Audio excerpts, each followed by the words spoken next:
আগে যে মুগা শাড়িটা আমি ভিডিও বানালাম তারই আরও একটা পিস। এটা এই একটা কালার যাচ্ছে, এটা ব্লাউজ ব্রোকেটের, দেখো এটা যাচ্ছে ব্লাউজ পিসটা, আর এটা যাচ্ছে ফুল বডি। এটা আর একটা পিস পিঙ্কের সাথে ডিপ বটল গ্রিন কালার।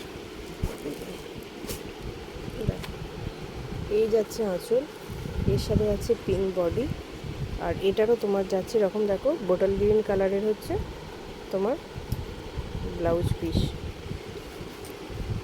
আরও একটা কালার দেখো, এটা যাচ্ছে পিঙ্কের সাথে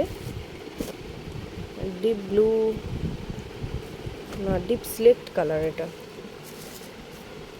দেখো, এটা বডি পার্ট আলাদা। এটা যাচ্ছে বকেটের পিঙ্কের ওপরে ব্লাউজ। এইগুলো খুব রিজনেবলের মধ্যে আছে, ভালো লাগলে বুক করতে পারো।